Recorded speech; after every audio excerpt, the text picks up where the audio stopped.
Hey Brie, how's it going? Hello, Andrew. It's great. How are you doing? Doing good. I know we're a fellow Duarte alumni. Nice to Yes, connect again. always. Uh, so tell me quickly, kind of where you're at today. Where'd you get to from Duarte? Where'd you land? Yeah, I am now the executive presentation designer at ServiceNow. So I still Awesome, get to do events, just the fun stuff at ServiceNow. awesome. That's great. Well, thanks for connecting. So what I wanted to do was actually go even before Duarte in terms of what your origin story is. Like, how'd you land at presentation design? Because we all kind of got here by accident. Yeah, So how'd you start and how'd you get there? it really was by accident. I remember I moved up to Mountain View and I had like no job, nothing. I was trying to find a job and I drove past the Duarte offices and I was like, oh my gosh, I really want to work there. One of the classes at the Art Institute that I had to take to graduate was how to present your work. And one of the things that they showed us was this, I don't even know what exactly it was, but it was a documentary about the Inconvenient Truth documentary. And it was about Nancy Duarte and how she was able to help create that presentation. And I just fell in love. I was like, wow, I really want to work there. That's so cool. Because they didn't teach us about presentation design at Yeah. all in school. And so when I saw the offices, I was like, oh man, I have to work there. And I remember asking, like sending an email, I think it was like directly to Eric Chapin's too, and asking if he would review my portfolio because I really wanted to work there. Mhm. And I got a portfolio review with him and Ryan, and I feel like the rest was history. I started working, doing production design for the WWDC events because they always need Okay. help, and that's just how I learned how to create presentations. Before that, I don't think I had done one ever in my life. So, Yeah, I'm surprised to hear that you even got exposure to it in school because I had absolutely not a grain of salt of presentation design anywhere in my schooling. And that was from yeah, Academy of Art. I mean, hopefully that's changed, but I haven't heard any different yet. yeah, I don't even know if that teacher is still teaching there, but yeah, it was just like, this is how you guys should be presenting your work or talking about your work. But I don't think it was necessarily like she was showing us that video to teach us about presentation design. Right. Everything I learned was just kind of on the fly, having to do it as a contractor for these events. Mm. And it just kind of took off from there. So tell me, I want to dig a little bit into kind of your creative way of thinking because one thing I noticed with a lot of presentation designers I talk to is there is kind of a tweak in our brains that makes us a little bit different from your standard kind of foundational graphic design creative. Yeah. And part of that tweak is we have a more even balance of a kind of creative conceptual mindset and that kind of logic communication standard that's more on maybe the business sided mind and the creative mind kind of being more equally balanced versus being totally creative across the board. Yeah. Yeah, so what does that resonate with you? I feel like I have been successful in that because I've always loved problem solving. And I feel like that's a Mhm. big part of presentation design. You're not just like solving like design challenges, but it's like also narrative and content, like you said, like the comms part of it. And I Mhm. think that's always really helped me. I've always loved storytelling just in general. And so when I think that's always been just like the big reason why I stayed with presentation design because you're doing a little bit more than just design. Mhm. No matter what you're doing, you also get to manage the content, and like you have to kind of think about how, like if there's animations, you have to think about how these visuals are coming in and off the screen. So being able to do like a little bit of all those bits of Right. creativity, I think is like probably why I've been able to be successful. Yeah, we kind of have to be a jack of all trades a little bit, or Hmm. at least like aware Yeah, of how everything can fit into one package. yeah, that's true. Um, what's your thoughts on, because part of this whole thing I'm doing like with version control and everything I'm working on to basically amplify these stories and these messages about a career in presentation design. What would you say to a young designer who either isn't aware of this career path or someone who's looking to transition into this career path? Like, what are some important things that they should think about or consider or maybe work on? Yeah, I think because layout design is such a big part of presentation, like being able to master that um, helps. I also think just like being able to be um, scrappy and just get your foot in the door where you can. I think they're always looking for presentation designers. So even just raising your hands for the small things helps because Hmm. like I feel like even in the presentation community, there's just a lot of people that are willing to support you and teach you the things that they know because I feel like we all kind of had to learn things in a really scrappy way. Right. Um, I and so just like asking for that opportunity, sorry, asking for that Mhm. opportunity is going to get you a lot farther than I think there's someone at the door. Sorry. Um, No worries. but I just Yeah, think but no, wanting to get your foot in the door is always going to help move that needle for you. right. And I think it's a good point of kind of finding that opportunity to help out because I know you and me are both internal at companies, and I'm sure you know like everyone needs presentation design across the whole company. So Hmm. there's so many teams in different orgs that we don't even get to support because there's that much work. You know, we're at capacity with just what's on our plate. Yeah. Um, but everyone is so appreciative when you are able to go in and help them with that, whatever they're working on. And I found so many times you find that project where you know you have some downtime, so you go and help out that team or that person, and then not just the deliverable you're giving them, but the relationship that you can build then with that person and that team based on Hmm. what you're able to do for them is really kind of how you can step up in presentation design and how you can help Yes. more people. Yeah. So much of it is those relationships. Yeah. So focusing on like the production side, being able to do things really quickly so that when it comes time to lay it out on the slide, you're able to do all that stuff. That really helps. A lot of the people that I've seen kind of move into the presentation space were coming from a place where they had to kind of create presentations just like as a communications thing and just like being able to do a little bit more of the production side helped their them to just up level their slides and then you start to get the hang of it. Now you're being asked to do it in other places or for other people, and that's just like the easiest way to kind of keep moving in that space of presentation design. Right. And especially today where absolutely everyone is on Google Slides. So it's like presentations and slides aren't Yeah. going anywhere. Yeah. So and everyone across the board is terrible at them. There's only like 1% of us that can do this. So it seems like definitely a wide possibility of opportunities, and it Hmm. just keeps growing. So I remember I always say everybody I talked to like years ago, you know, not that long ago, if you searched for presentation design jobs, there wouldn't be any title anywhere that said presentation designer. Yeah. Now they're just sprouting up everywhere. Hmm. Yeah.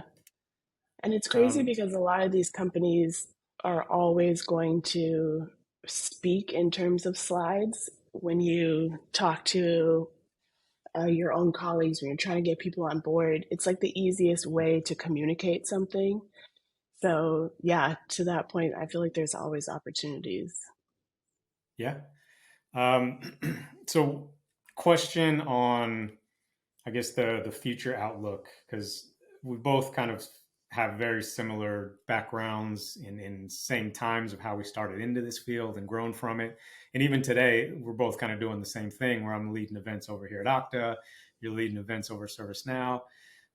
What are your thoughts on, I guess, how this career is expanding and what it means for young creatives and how we can help amplify our messages to get more people into here because the talent pool is limited. So like, how can that keep growing? What are your thoughts on the future? Yeah, I feel like events are never going away. Like, even when the pandemic closed everything down, we just kind of switched over to doing it virtually. Hmm. But, and also I think just, we all got gray hairs from that yeah, one. that was hard. That was traumatic. um, and I think it's like, uh, there's always going to be this need for presentation design, and because now people are starting to understand the value of presentation design, it's always going to keep, I feel like we're going to keep having to push ourselves. How do you outdo the last event, or like how can you take a you can always do a 16 by 9 presentation for event, but how can you top that? How can you do widescreen? How can you add more motion? Like, there's always ways that we can do more. And I think that's how people are starting to see the value in the presentation space. Like, it's more than just a communications tool.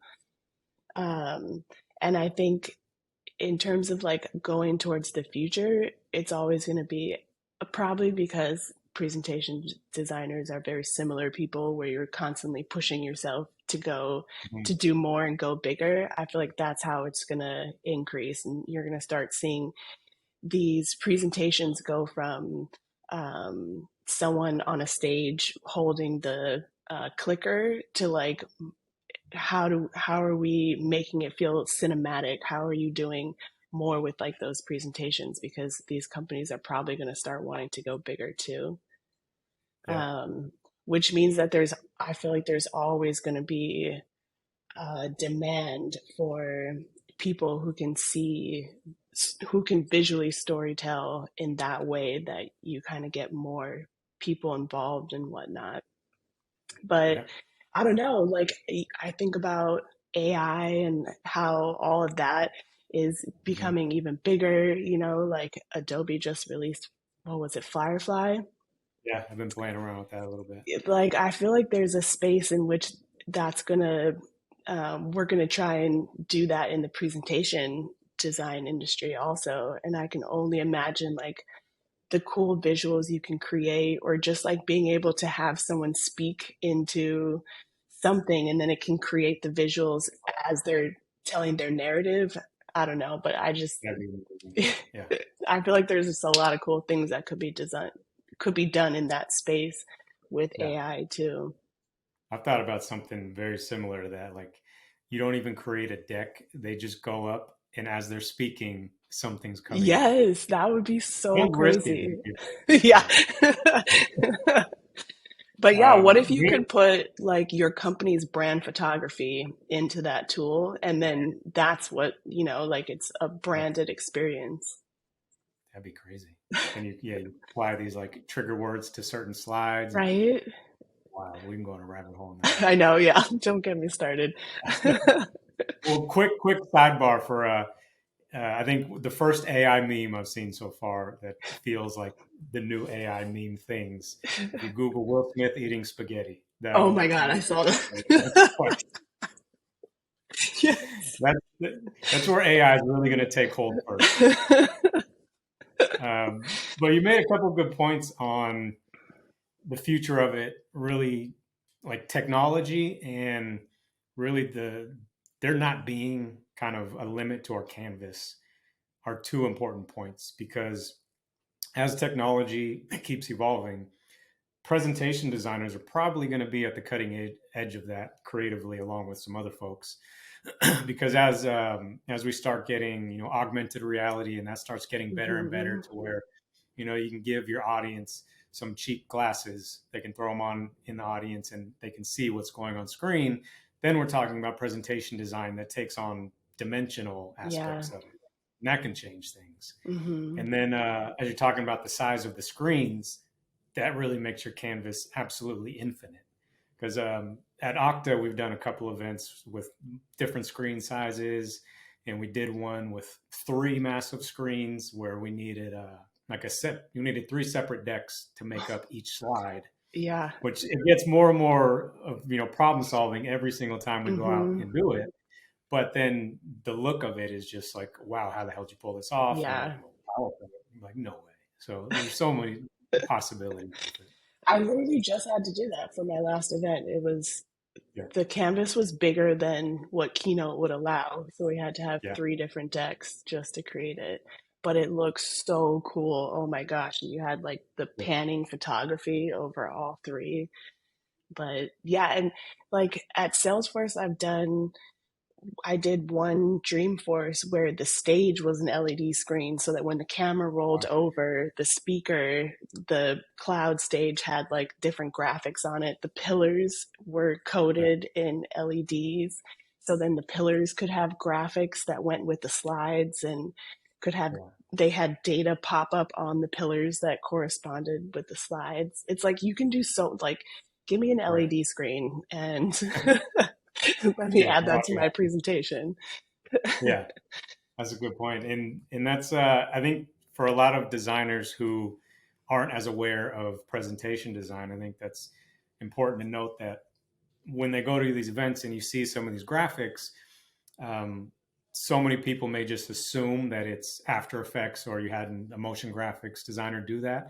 But a lot of this is done directly in Keynote or PowerPoint. Hmm. It Yeah. looks like a motion graphics designer maybe did it, but you can actually do it in these programs and not need to go as advanced in those motion graphics programs to actually get similar results. Yeah. Yeah. It's really crazy. There are some presentation designers that can animate in PowerPoint, and you're just like, what? I can't believe this is a PowerPoint animation. It's Yeah, so yeah, cool.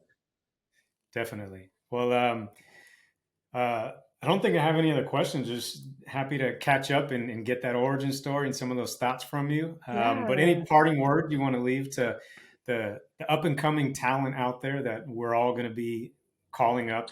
You and me are both going to be calling the next hot designer to join our teams. Any advice for them coming up? Um, Not off the top of my head. I feel like, like visual storytelling is such a powerful tool, and anyone who has like even a small inkling to want to do it, I think jump in head first because it's an industry that just there's so many different paths you can take. And Mhm. in my experience, every single one of them have been very interesting, very creative. You meet just the best people and the best designers, I think, because it's so niche and there's so many challenges that you have within the presentation design space. And like I said earlier, problem solving, it allows you Mhm. to be a very creative problem solver. So Mhm. I really hope that more people join presentation design because to me it's just been so fulfilling. Yeah, that's a good note to end on. And so many of us have been in those jobs, and with most companies, especially hiring presentation designers for the first time, likely you might be the only presentation designer in the entire company. And that may seem scary and daunting at times, but also there's so much possibility, so much opportunity, Yes. so many different people you get to meet and you get to help, and you become kind of a staple of them and of their orgs and of their networks. And Yep. yeah, it's just it's a great place to be. Yeah, I always say presentation design is like a drug. Once you touch up someone's slide and they understand what you can do, they're always going to come back for more. Like, how can you Yeah, can you pixel push or can you make my slide look better? Uh, yeah, like, it's such an easy win every time. yeah, definitely. And there's times when you know it too. When you know the bar is low somewhere, you're like, ah, this is gonna be a good few I months. got this. Yeah. Well, pleasure catching up, Bree. Yes. And I'm sure we'll talk again. But it's nice chatting, and I'm sure we look forward to crossing paths down the road. Yeah, it was so great talking to you, Andrew.